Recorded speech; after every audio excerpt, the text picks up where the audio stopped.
ప్రజ్ఞావంతుడైన యేసుక్రీస్తు ప్రభు నామంలో అందరికీ వందనములు. ఇప్పుడు మనం చదువుకున్న వాక్యం లూకాసువార్త 2 అధ్యాయం 41-47 వరకు. పాస్కా పండుగప్పుడు ఆయన తల్లిదండ్రులు ఏటేటా యెరూషలేముకి వెళ్ళుచుండెడు వారు. ఆయన 12 ఏండ్ల వాడై ఉన్నప్పుడు ఆ పండుగను ఆచరించుటకై వాడుక చొప్పున వారు యెరూషలేముకి వెళ్ళిరి. ఆ దినములు తీరిన తరువాత వారు తిరిగి వెళ్చుండగా బాలుడైన యేసు యెరూషలేములో నిలిచెను. ఆయన తల్లిదండ్రులు ఆ సంగతి ఎరుగక ఆయన సమూహంలో ఉన్నాడని తలంచి ఒక దిన ప్రయాణం సాగిపోయి తమ బంధువుల్లోనూ నెలవైన వారిలోనూ ఆయన వెదకుచుండిరి. ఆయన కనబడనందున ఆయన వెతుకుచు యెరూషలేముకు తిరిగి వచ్చిరి. 3 దినములైన తరువాత ఆయన దేవాలయంలో బోధకుల మధ్య కూర్చుండి వారి మాటలను ఆలకించుచు వారిని ప్రశ్నలు అడుగుచూ ఉండగా చూసిరి. ఆయన మాటలు విన్న వారందరూ ఆయన ప్రజ్ఞకు ప్రత్యుత్తరములకును విస్మయముందిరి. పాస్కా పండుగ ఆచరించమని ఉంది కదా, నిర్గమాకాండం 12 అధ్యాయంలో ఉంది. అది 7 రోజులు ఆచరించాలి. సంవత్సరంలో మొదటి నెలలో 14వ తారీఖు నుంచి ఆచరించాలని ఉంది. ఇప్పుడు పాస్కా పండుగ ఈ ఇశ్రాయేలు ఆచరించినప్పుడు యెరూషలేములో సొలొమోను కట్టిన ఆ మందిరంలో దేవాలయం దగ్గర ఆచరిస్తూ ఉంటారు. బలులు ఇచ్చి ఆచరిస్తూ ఉంటారు. ఇప్పుడు అక్కడ యెరూషలేముకి వెళ్తున్నారు వీళ్ళు. మరియమ్మ, యేసేపు, 12 సంవత్సరాల వయసున్న యేసుక్రీస్తు ప్రభు.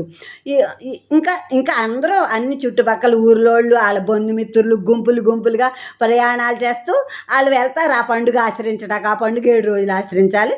ఆ పండుగ ఆచరించడానికి యేసుక్రీస్తు ప్రభుతో కలిసి ఆ బంధుమిత్రులతో ఆ గుంపుగా జనాలతో వెళ్ళారు వీళ్ళు.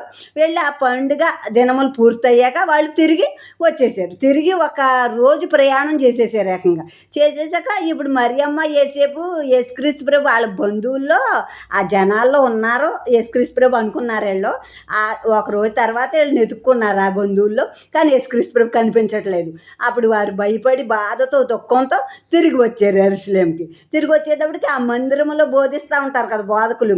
ఆ బోధకుల దగ్గర కూర్చుని వారు చెబుతున్న బోధకి ఆలకిస్తూ వారిని ఆయనకు డౌట్లు ఉంటే ప్రశ్నలు వేస్తూ వారిని అడుగుతూ ఉన్నప్పుడు ఆయన మాటలకి, ఆయన ప్రజ్ఞకు, ఆయన చెప్పే ప్రత్యుత్తరములకి వారు విస్మయం పొందారని ఉంది.